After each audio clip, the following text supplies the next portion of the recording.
नमस्कार दोस्तों, कानून का दरवाज़ा चैनल में आप सभी का स्वागत है। आज के इस एपिसोड में मैं आप सभी को जानकारी दे रहा हूं कि यदि कोई भूमि आपके दादा या परदादा के नाम और सर्वे के समय खतियान में उनका नाम दर्ज हो गया, अर्थात वे खतियानी रैयत हो गए और खतियान के आधार पर उनके नाम से मोटेशन भी होकर अब तक चल रहा है, तो क्या इस तरह की जो भूमि होती है उसे स्व अर्जित भूमि मानी जाएगी?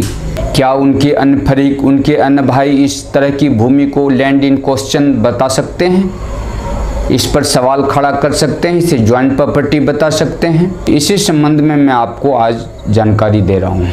जी हाँ दोस्तों, यदि सर्वे के समय पैतृक संपत्ति में किसी एक भाई का नाम चढ़ गया, अन्य भाइयों का नाम छूट गया और इस तरह की जो घटना है वह काफ़ी समय बीत जाने के बाद आज तक खतियानी रैयत के नाम से लगान रसीद निर्गत होता चला रहा है और खतियानी रैयत के मृत्यु के बाद उनके जो वारिशान हैं उनके द्वारा अन्य फरीकों को यह कहकर रोका जा रहा है कि यह हमारे बाप दादा की खतियानी ज़मीन है। तो इस तरह की जो भूमि है, जो सर्वे अधिकारी की गलती के चलते जहां 4 भाइयों का नाम चढ़ना था वहां 1 या 2 भाई का नाम चढ़ा, 2 भाइयों का नाम छूट गया।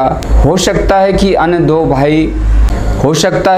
दो भाई छोटे होंगे, नाबालिग होंगे और सर्वे अधिकारी तक उनका पहुंच नहीं होगा। इस कारण भू सर्वेक्षण के समय खतियान में उनका नाम दर्ज नहीं हो सका। परंतु यदि पैतृक आधार पर भू सर्वेक्षण हुआ है और 1 या 2 भाइयों का नाम चढ़ गया, तो जिन भाइयों का नाम छूट गया वह भी इसके दावेदार हो सकते हैं और इस तरह की भूमि को स्व अर्जित भूमि नहीं कही जा सकती है। या फिर संयुक्त परिवार में रहते हुए बड़े भाई घर का मुखिया थे और उन्होंने उस संपत्ति के लाभ से जो भी अन्य ज़मीन अर्जित किया अपने नाम से किया, तो इस तरह की जो भूमि है उसे भी स्व अर्जित भूमि नहीं कही जा सकती है। यद्यपि उन्होंने अपने नाम से सेल डीड लिया, लेकिन इस तरह की जो भूमि है वह स्व अर्जित भूमि नहीं कहलाएगी, क्योंकि उन्होंने संयुक्त परिवार की संपत्ति के लाभ से इस तरह की संपत्ति को खरीदने में कामयाब हुए। और इस तरह की भूमि में जब विवाद होता है, जब मुकदमाबाजी होती है, तो इसका भार विपक्षी पर जाता है। उन्हें यह सिद्ध करना पड़ता है कि यह उनकी स्व अर्जित भूमि रही है। इसके लिए उन्हें प्रूफ देना होता है और यदि इस तरह की भूमि को उनके वारिशान के द्वारा बिक्री की जाती है तो उन्हें सवाल खड़ा होने पर, विवाद होने पर, मुकदमा होने पर इस तरह का जवाब देना होगा कि यह उनके बाप दादा की स्व अर्जित भूमि थी।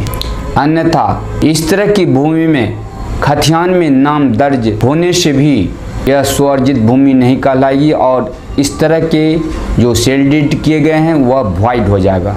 यद्यपि इस संबंध में मैंने पहले भी वीडियो दिया था, लेकिन आज जो मेरा फोकस है वह स्व अर्जित भूमि पर है। इस तरह के मिलते जुलते वीडियो और भी रहे हैं, परंतु आज जो मैं आपको बता रहा हूं यह स्व अर्जित भूमि के विषय में बता रहा हूं कि स्व अर्जित भूमि क्या हो सकती है। सुप्रीम कोर्ट ने भी इस तरह के ढेर सारे रूलिंग्स दिए हैं कि अगर किसी के नाम से लंबे समय से मोटेशन चल रहा है या खतियान में नाम दर्ज हो गया है, तो यह एक राजस्व व्यवस्था है, यह सरकार द्वारा की गई सर्वेक्षण है। तो राजस्व खाते में नाम दर्ज हो जाने से किसी व्यक्ति का टाइटल नहीं हो जाता है, उनका वह स्व अर्जित भूमि नहीं हो जाता है, यद्यपि उन्होंने अपनी कमाई से उस भूमि का अर्जन न किया हो।